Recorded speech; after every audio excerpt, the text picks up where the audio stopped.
नमस्कार, मैं हूं पंकज और आप देख रहे हैं अखंड भारत। और मैं इस वक्त मौजूद हूं गोपालगंज में। और जो हमारे सामने जो शख्स बैठे हैं वह किसी परिचय के मोहताज नहीं है, सभी उन्हें जानते हैं। बिहार माध्यमिक शिक्षक संघ के अध्यक्ष हैं और लगातार 18 वर्षों से सदन में शिक्षक निर्वाचन क्षेत्र सारण से प्रतिनिधित्व कर रहे हैं। बहुत बहुत स्वागत है आपका केदारनाथ पांडे जी। आपका भी स्वागत है पंकज जी। चुनाव काफ़ी कम दिन रह गए हैं, 22 अक्टूबर को ही चुनाव है और लगातार आप क्षेत्र का दौरा कर रहे हैं। 5 ज़िले आते हैं, 7 लोकसभा क्षेत्र आते हैं, 42 विधानसभा क्षेत्र आते हैं। तो इन सभी क्षेत्रों में आप लगातार दौरा कर रहे हैं, क्या रुझान मिल रहा है? मैंने जो 5 ज़िलों का दौरा किया है और सरकारी विद्यालयों के नए शिक्षकों, पुराने शिक्षकों, मदरसा के शिक्षकों, संस्कृत विद्यालय के शिक्षकों और वित्त रहित इंटर कॉलेजों, माध्यमिक विद्यालयों और संबद्धता प्राप्त डिग्री कॉलेजों के शिक्षकों से मेरी बातचीत हुई हैं। उनके आधार पर मैं पूरे विश्वास के साथ आपसे ये कह रहा हूँ कि सारे शिक्षक हमारे पक्ष में प्रथम वरीयता का मत देने के लिए गोलबंद हैं और जो हमारे प्रतिद्वंदी हैं वो आपस में 2 और 3 की लड़ाई लड़ रहे हैं।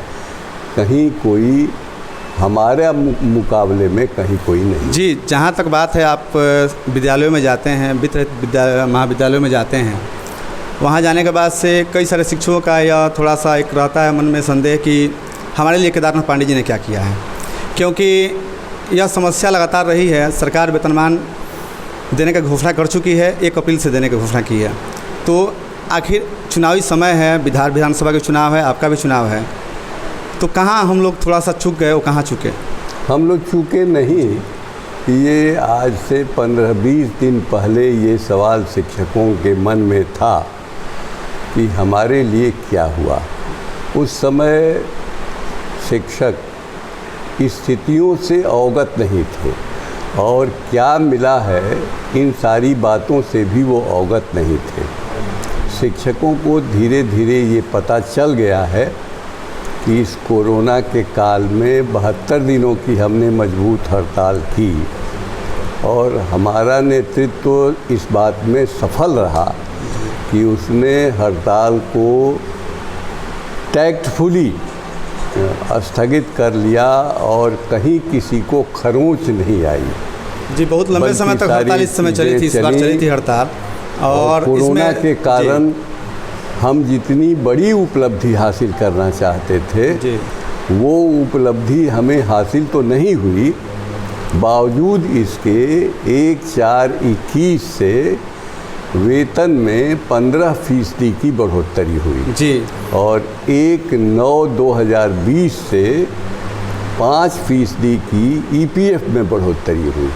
तो कई चीज़ें इस हड़ताल में नई मिली जिनकी उम्मीद और जिनके बारे में जानकारी मतलब नए शिक्षकों के लिए सौगात कहा जाएगा इसे। बिल्कुल कहा जाएगा। जिस तरह से कोरोना काल था, हाँ, और लगातार सरकार यह कह रही थी कि ना हम अभी इस हालात में नहीं है वेतनमान देने के। आपने लगातार संघर्ष जारी रखा और आप ही के बदौलत या जो आंदोलन हुआ संघ के द्वारा उसके बदौलत जो कुछ भी हासिल हुआ है। लेकिन इसमें एक शिकायत थोड़ी सी है पुरुषों की, जो पुरुष जो शिक्षक है उनकी है। जो ट्रांसफ़र वाली बात है, महिलाओं के लिए और दिव्यांगजनों के लिए तो हो गया है, लेकिन जो पुरुषों के लिए जो ट्रांसफ़र वाली बात है उसमें क्या पुरुषों की शिकायत इसलिए है कि वो अभी समझ नहीं पाए हैं जी, लेकिन अब बहुत लोग इस बात को समझ गए हैं। सरकार ने ये स्वीकार कर लिया है कि पहले वो महिलाओं को ऐच्छिक स्थानांतरण की सुविधा देगी और महिलाओं के बाद वो पुरुषों को भी ऐच्छिक स्थानांतरण की सुविधा देगी। इसे स्वीकार कर लिया है और ये लीगल पॉइंट भी है कि आप महिला को जो सुविधा देंगे और पुरुष को नहीं देंगे, ऐसा हो भी नहीं सकता। 34,540 शिक्षकों की भी जब नियुक्ति हुई थी तो सरकार ने कहा था कि हम स्थानांतरण की सुविधा नहीं देंगे और सारे लोगों को स्थानांतरण की सुविधा मिली। इससे पहले प्राप्त इसलिए मैं आपके माध्यम से ये कहना चाहता हूँ अपने उन शिक्षकों से जो स्थानांतरण के इच्छुक हैं जी कि 2021 में महिलाओं के स्थानांतरण के बाद उनको भी ऐच्छिक स्थानांतरण की सुविधा मिलेगी। महागठबंधन ने अपने घोषणा पत्र में शिक्षकों के लिए लोक लुभावन ऐलान किया है, घोषणा की है। उसमें कहा है कि सरकार बनने के बाद से हम पूर्ण वेतनमान देंगे शिक्षकों को। और कल तेजस्वी यादव ने कहा था कि हमारे महागठबंधन के प्रत्याशी केदारनाथ पांडे जी होंगे। इस पर क्या आपका विचार है?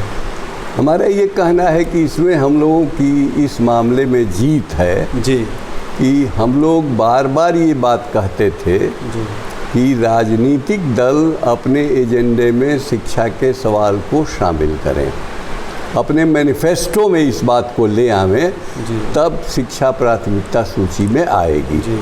और ये पहली बार हुआ है कि आरजेडी ने समान काम समान वेतन के मामले कहीं ना कहीं आंदोलन का ये दबाव और है। हाँ, बिल्कुल आंदोलन का दबाव है, भी कहा जाएगा, क्योंकि इस आंदोलन के दबाव में आरजेडी ने इस बात को स्वीकार किया है। और जो दूसरी महत्वपूर्ण बात उसने कही है जी जी कि हम निजीकरण का विरोध करेंगे। जी जी जी हम भी निजीकरण का विरोध करते हैं। और जब अगर तेजस्वी यादव को मौका मिलेगा तो जो मैनिफेस्टो में बात है उसके लिए हम लोग उन पर दबाव बनाएंगे। भी लगाए जा रहे हैं, हो सकता है महागठबंधन की सरकार बनी तो आप शिक्षा मंत्री भी बनाए जा सकते हैं। नहीं, इस संबंध में हम कोई हेतु मजबूत की बात नहीं करते हैं, न कोई काल्पनिक बात करते हैं।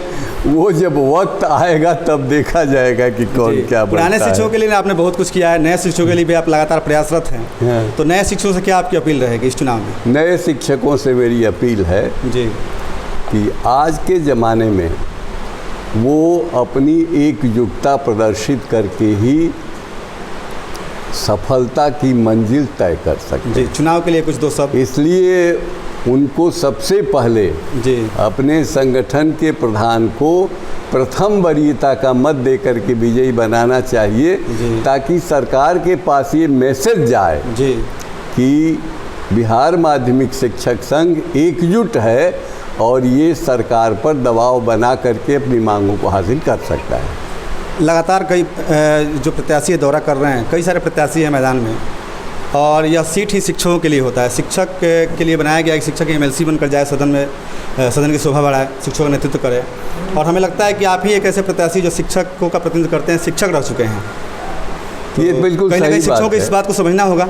हाँ, शिक्षकों को ये बात समझनी होगी कि मैं 31 वर्षों तक अध्यापक और प्रधानाध्यापक रहा जी, और शिक्षकों की सेवा के लिए मैंने 7 वर्षों की नौकरी से त्यागपत्र दिया जी, और तब मैं ये चुनाव लड़ा जी, और लगातार उनके मत से 18 वर्षों से मैं जीत रहा हूँ और उनके काम लगातार पूरे कर रहा हूँ। जो छूटे छटके काम हैं वो इस सत्र में पूरा करने का हमारा वादा है। बहुत बहुत धन्यवाद आपका अध्यक्ष महोदय। ये थे माननीय केदारनाथ पांडे जी जो हमसे मुखातिब हुए, और इनका साफ कहना है कि चुनाव में तैयार हैं। 22 अक्टूबर को चुनाव है और सभी शिक्षकों से इन्होंने अपील भी की है कि जीतने के बाद से जितना हमने काम किया उससे 2 गुना काम करेंगे, बेहतर काम करेंगे, और देखते हैं कि क्या रिजल्ट होता है। तब तक के लिए धन्यवाद।